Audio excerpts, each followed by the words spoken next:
Hey everybody, welcome to our unit on geometry. In geometry, this unit we're going to deal with three major topics. One is perimeter, the other one is area, the other one is volume.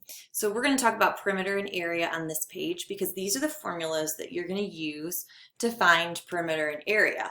But we need to know what perimeter is and what area is. So I want you to imagine the grass in your yard. And I want you to imagine like you have a dog and you don't want your dog to get out. So you have to build a fence around the grass. So the perimeter is your fence.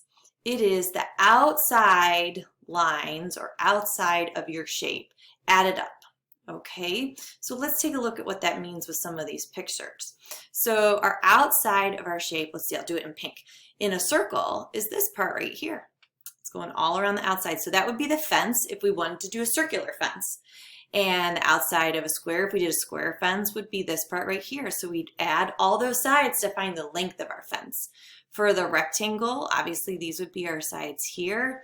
And then for a parallelogram, these would be our sides, not the height. The height means something else. We'll talk about that in just a minute. And the triangle would be here. So all of those formulas are sitting right next to them here in this perimeter. Another way I think about perimeter that's probably the simplest way is just to add all sides. Okay, not anything but the sides. But a lot of times people forget things because oftentimes we only label maybe two of the sides. So we forget to put all of the sides in there. So for example, with this square, there's two L's here. Sometimes if the L is like 10, the people will just add 10 plus 10 and they'll forget that this side is also L and this side is L. That's where this 4L is coming from. So for a rectangle, you have two sides that have equal length, two sides that have equal width. So that's why we have two L's plus two W's to give us our perimeter.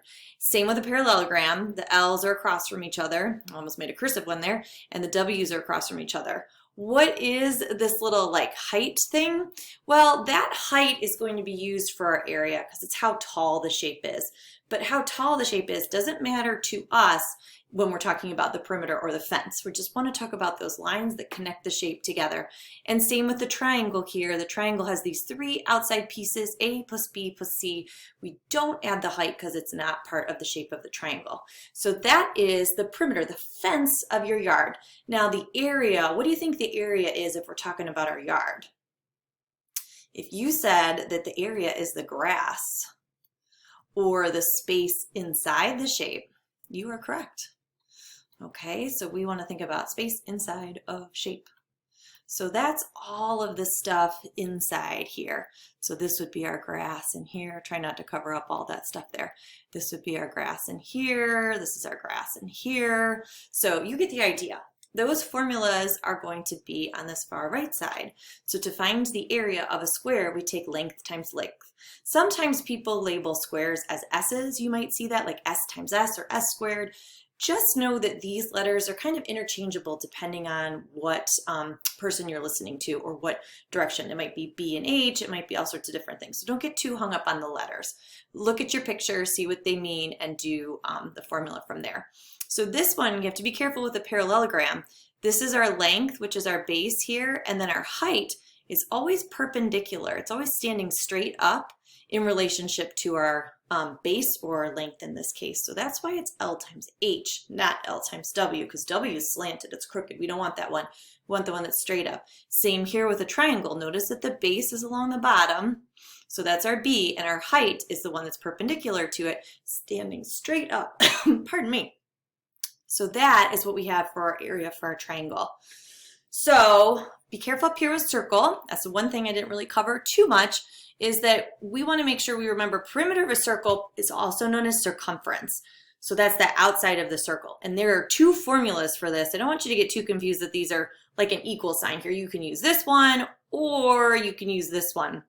You would use 2 times pi times r if you only know the radius, or you could use pi times your diameter if you get the whole diameter. It's up to you. And then your area over here is pi times r squared.